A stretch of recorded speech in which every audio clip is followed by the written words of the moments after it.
Production में job करना चाहता है एज अ प्रोडक्शन ऑफिसर, क्या उसको भी कुछ सीख के जाना पड़ता है? क्या उसकी कोई ट्रेनिंग होती है? ऐसा कुछ नहीं है। इस रोल पे एज अ फ्रेशर सेलेक्ट होता है, तो ऑन एन एवरेज इस इंडस्ट्री में उसको एज अ फ्रेशर कितना पैकेज मिलता है? तो काफ़ी इंटरेस्टिंग है। एंड गाइस, फ्रेशर्स के लिए तो सबसे बड़ी चीज़ यही है कि आप खाली नहीं बैठो, कुछ ना कुछ स्टार्ट करो। अगर पॉसिबल हो तो कॉलेज के दौरान ही 5 ईयर्स तक का एक्सपीरियंस है जी। एज अ प्रोडक्शन ऑफिसर या जिस डिपार्टमेंट और रोल पे आप हो, तो उसको क्या सैलरीज मिल सकती हैं? 5 ईयर का एक्सपीरियंस होगा तो सर वो 30 प्लस होगा सर। तो गाइस, आज हमारे साथ शुभांकर है।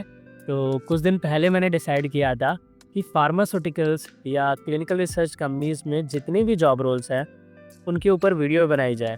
तो और वो वीडियो उन्हीं के साथ हो जो उन जॉब रोल्स पे काम कर रहे हो, राइट? और सबको अवेयरनेस मिले कि ये डिफरेंट जो जॉब रोल्स हैं, इनमें से कौन सी जॉब एक फ्रेशर को करनी चाहिए। दूसरी चीज़ कि इन जॉब रोल्स की रिक्वायरमेंट क्या है और काम क्या होता है।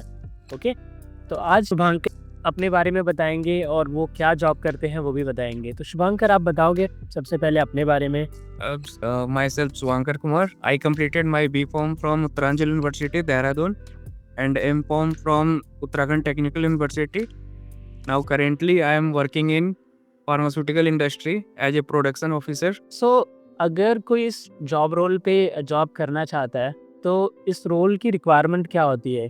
किस एजुकेशनल बैकग्राउंड के लोगों को इस पे हायर किया जाता है? इसमें सर मैं जिस पे अभी करेंटली वर्किंग हूँ सर, उस पे बेसिकली आपको बी फार्मा मिनिमम रिक्वायरमेंट है सर। एंड इस रोल पे काम क्या करना होता है शुभांकर हमें? मैं जिस रोल पे हूँ सर, उस मैं कंप्रेशन स्टेज पे हूँ। ड्रग्स लेते हैं, टैबलेट, मेन जो टैबलेट बनता है उसकी मॉनिटरिंग सर मेरे ही हैंडल में रहता है सर। कोई भी अगर टैबलेट बनाने का प्रोसीजर हो, सुपरविजन मैं ही करता हूँ। अगर कोई भी टैबलेट में इफेक्ट्स आए या फिर टैबलेट्स की पैरामीटर चेक करनी हो, पहले मैं ही चेक करूंगा। और जब तक मैं सैंपल ओके ना करूं फिर वो बैच चलेगा नहीं। मतलब प्रोडक्शन होने से पहले आप ओके करते हो, फिर प्रोडक्शन होता है? हाँ सर, जैसे कि टैबलेट जो बनती है ना सर, पहले ऐसे नहीं बनता है सर। पहले रॉ मटेरियल आते हैं, रॉ मटेरियल के बाद फिर वो डिस्पेंसिंग एरिया में जाता है। डिस्पेंसिंग एरिया में बहुत सारे प्रोडक्ट्स रहते हैं ना सर, वहाँ से डिस्पेंस होके उसके बाद जाता है ग्रेनुलेशन एरिया में। वो प्रॉपर उसे जितने भी API एक्सिपिएंट्स होते हैं उन्हें मिक्सिंग करते हैं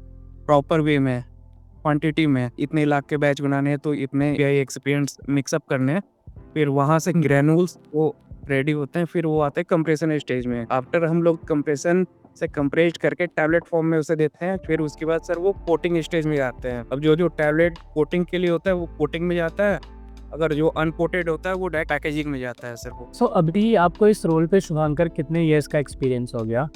सर टोटली 2.5 ईयर का सर। अगर ये जो जॉब रोल है प्रोडक्शन ऑफिसर, इसके लिए एक व्यक्ति को ऑफलाइन प्रेजेंट ही रहना पड़ेगा कि ऑनलाइन भी आगे जाके काम किया जा सकता है? नहीं सर, ये तो सर ऑफलाइन प्रेजेंट ही रहना पड़ेगा। जब तक फिजिकल अपीयरेंस नहीं होगा तो सर ये पॉसिबल नहीं है सर, खासकर फार्मा इंडस्ट्री में सर। जो प्रोडक्शन में जॉब करना चाहता है एज अ प्रोडक्शन ऑफिसर, क्या उसको भी कुछ सीख के जाना पड़ता है? क्या उसकी कोई ट्रेनिंग होती है? ऐसा कुछ नहीं है। नॉलेज तो सर होना चाहिए, फार्मा बैकग्राउंड का जितने भी नॉलेज है उसे होना चाहिए पहले।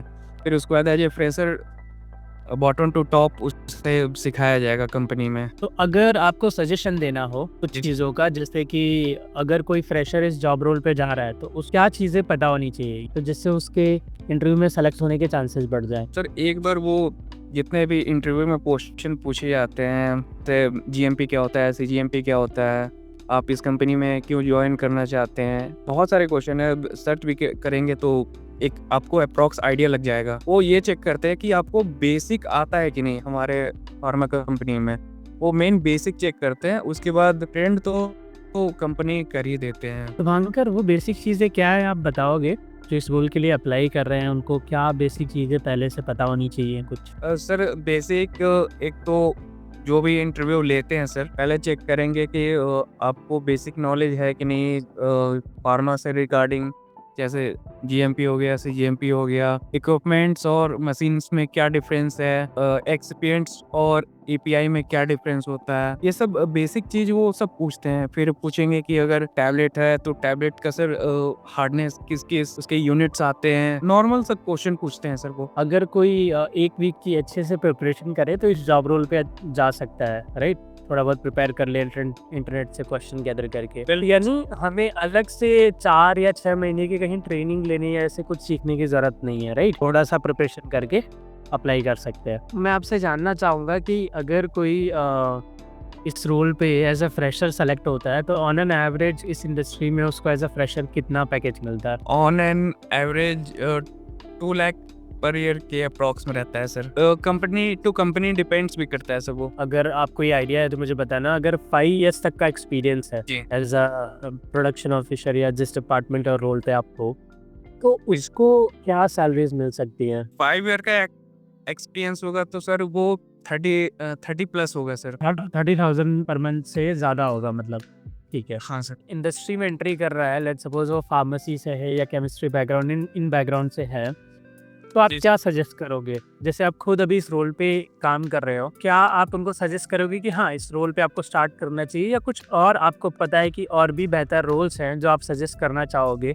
मैं ये कहना चाहूँगा कि सीखने की जुनून है ना सर, तो आप कोई भी काम सर बिल्कुल सीख सकते हैं, अगर सीखने की लालच हो वो चीज़। पहले मेन बात है कि सर आप किसी सीखिए, कोई भी स्किल सीखिए पहले, आप सीख जाइएगा और बहुत ऑप्शन है।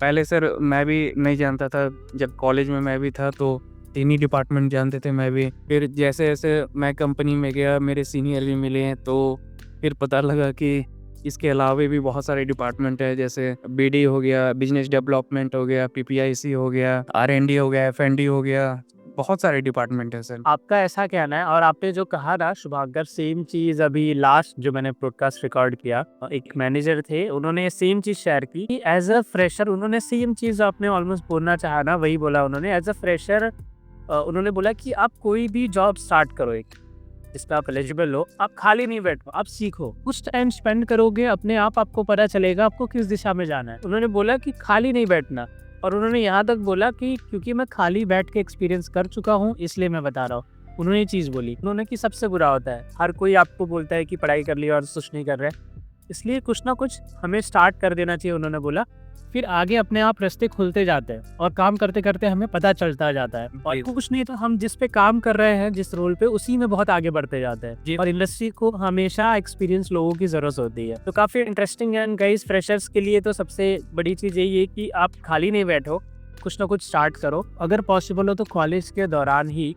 क्योंकि मैं खुद जब कॉलेज में था, या काफ़ी लोगों को मैं देखता हूँ, तो हमें अवेयरनेस नहीं होती कि भाई ये सारी चीज़ें हमें खुद करनी पड़ेंगी, और हमको पता चलती कॉलेज के बाद, तब हम शुरू करते हैं। कॉलेज के दौरान ही हम कुछ ना कुछ देखते रहें और सीखते रहें, जिससे कि कॉलेज के बाद हम सीधा उन रोल्स पे अप्लाई करें। अक्सर ऐसा होता है कि हम कॉलेज पूरा कर लेते हैं और फिर जॉब अप्लाई करना शुरू करते हैं, और हमें पता भी नहीं होता किन जॉब रोल्स पे अप्लाई करना है। कॉलेज के दौरान या कॉलेज के बाद कुछ अच्छी चीज़ें सीख के अप्लाई करो। लेट्स सपोज आपने कोई ऐसी जॉब की तैयारी कर ली जिसपे सैलरी और ग्रोथ बहुत हाई है, लेकिन उस पर आपको तुरंत नहीं मिलता, तो दूसरा जॉब पकड़ लो और उस पर अप्लाई करते रहो, उससे कि आपका टाइम वेस्ट नहीं जाएगा। यानी कुछ ना कुछ गाइस करते रहो, बहुत ज़्यादा टाइम आपको खाली नहीं बैठना चाहिए। सबसे इम्पोर्टेंट चीज़ है जो मुझे टाइम के साथ पता चली, और सेम शुभांकर ने बोली। जी सर, खाली बैठिएगा तो आप एक तो फ्रस्ट्रेट हो जाइएगा। चलिए आपके मम्मी पापा नहीं बोलेंगे, लेकिन जो आपके पड़ोसी होते हैं वो बोलना स्टार्ट कर देंगे। फिर सबसे बुरा तब लगता है सर जब अगर कोई आपका क्लोज फ्रेंड हो वो बोले, या फिर अगर वो हायर पोस्ट पे चल जाए, तो ये सब चीज सर थोड़ा लगता है।